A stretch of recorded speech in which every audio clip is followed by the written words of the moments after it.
నమస్తే big boss. నా పేరు సూర్య పవన్ కుమార్. మాది ఎక్కడ అనుకుంటున్నారా? కొయ్యూరు మండలం చీడిపాలెం పంచాయతీ అల్లూరు సీతారామరాజు గ్రామంలో ఒక చిన్న మారుమూల ప్రాంతం పోతవార గ్రామం.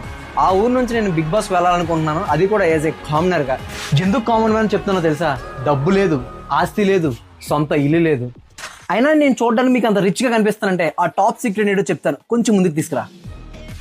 స్పెట్స్ కోటి ఫ్రమ్ 100 రూపీస్, వాచ్ ఎర్రగడ్డ చాలా తక్కువ కాస్ట్. సో చూడడానికి ఇవన్నీ రిచ్గా ఉంటాయి, కానీ నేనేంటో ముందు ముందు మీకు తెలుస్తుంది. కామన్ మ్యాన్ అంటాడు, పేదవాడు అంటాడు, కోటి అంటాడు. అసలు ఏం రైట్స్ ఉన్నాయని బిగ్ బాస్ తీసుకోవాలి అన్న డౌట్ మీకు ఉందా? అయితే అర్జెంట్గా క్లారిఫై చేస్తాను. చిన్నప్పటి నుంచి మా అమ్మ డాడీ నా మీద చాలా ప్రేమ ఎక్కువ చూపించారు. ఇదేంటి అమ్మ అంటున్నాడు డాడీ అంటున్నారు ఏంటరా? ఇంగ్లీష్ మీడియం చదివించారు కదా, ఆ మాత్రం ఉంటుందిలే. నా మీద ప్రేమతో వాళ్ళు నన్ను హాస్టల్లో జాయిన్ చేశారు. వాళ్ళ మీద ఉన్న ప్రేమతో హాస్టల్ గోడ దుక్క. ఆ రోజు హాస్టల్ గోడ దుక్కి పరిగెడుతున్నా నా వెనకాల కూడా మా పీటీ సార్ పరిగెట్టారు, కానీ ఆయనకు దొరకలేదు. మళ్ళీ ఇంటికి వెళ్ళి మళ్ళీ నేను హాస్టల్ తిరిగి వచ్చాక మా పీటీ సార్ కూడా నన్ను ఏమనలేదు. ఎందుకో తెలుసా? అరే నువ్వు రన్నింగ్ బాగా చేస్తున్నావు అని చెప్పి ఆ రోజు నాకు బాగా సపోర్ట్ చేశారు. అండ్ మా ఫ్యామిలీ సపోర్ట్ అండ్ మా పేరెంట్స్ సపోర్ట్ వల్ల ఆ రోజు నుంచి మండల్ స్థాయి, డిస్ట్రిక్ట్ స్థాయి, స్టేట్, నేషనల్స్ అండ్ ఇంటర్నేషనల్స్ లో నేను మెడల్ తీసుకొచ్చాను. అది కూడా సౌత్ ఏషియన్ గేమ్స్ శ్రీలంక కొలంబోలోను. తర్వాత ఎన్నో district medals, state medals and national medals ఉన్నాయి. దాంతో అంతర్జాతీయ మెడల్ కూడా ఉంది.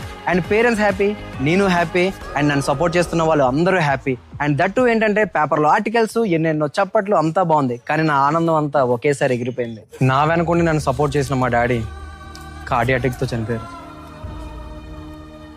తర్వాత లూజర్ అయిపోయాను, సపోర్ట్ లేదు, ఫైనాన్షియల్ ఏం లేదు.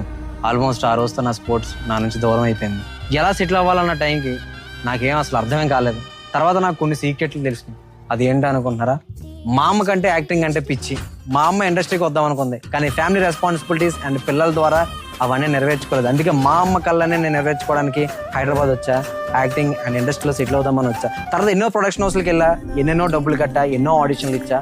డబ్బులన్నీ మోసపోయింది తప్ప నాకు ఏ యాక్టింగ్ ఇవ్వలేదు, ఎక్కడ ఎవరు ఛాన్స్ ఇవ్వలేదు. కొత్త కొత్త సినిమా రిలీజ్ అవుతూ ఉంటాయి. అలానే ఆ రోజు అఖండ సినిమా వచ్చింది. ప్రతి సినిమా చూడడం నాకు చాలా ఇష్టం, కానీ అఖండ సినిమా టికెట్లు ఎక్కడ దొరకలేదు. ప్రసాద్ ఐమాక్స్కి టికెట్ దొరికిందంటే ప్రసాద్ ఐమాక్స్ దగ్గరికి వెళ్ళా. సినిమాకి వెళ్ళి బయటకు వచ్చేసరికి మీడియా అంతా నా ముందే. ఏదో ఒక సినిమాకి వచ్చాను, రివ్యూ ఏదేదో చెప్పాను. తర్వాత రెండోసారి వచ్చాను, ఇదేదో బాగుంది కదా అని చెప్పి మళ్ళీ రివ్యూ చెప్పాను. మూడోసారి వచ్చాను, నాలుగోసారికి అందరూ రివ్యూ స్టార్ అన్నారు. ఎంత ఎనర్జీ పెట్టినా, ఎన్ని చేసినా సరే, ఎంత పార్టిసిపేట్ చేసినా, ఎన్ని యూట్యూబ్లో కనిపించినా సరే గుర్తింపు రాలేదు. బిగ్ బాస్ నాలో ఉన్న ఎనర్జీ అంతా చూపిస్తా, నాలో ఉన్న కంటెంట్ చూపిస్తా, నాలో ఉన్న స్ట్రాటజీలు ఉపయోగిస్తా, అండ్ ఫైట్కి ఫైట్ ఇస్తా, ఎంటర్టైన్మెంట్కి మారు పేరుగా నా పేరు నిలిచేలా చేస్తా. అఖండ సినిమాతో మొదలైన నా జర్నీ ఈ రోజు ఆల్మోస్ట్ 250కి పైగా సినిమాకి రివ్యూలు చెప్పాను. సో యాజ్ ఎ రివ్యూ స్టార్గా ఈ రోజు మీ ముందుకు ఇంకా రాబోతున్నాను. ఇప్పుడు దాకా నన్ను రీల్స్లో చూసారు, యూట్యూబ్లో చూసారు, ఇప్పుడు రియలిస్టిక్గా బిగ్ బాస్ హౌస్లో చూడబోతున్నారు.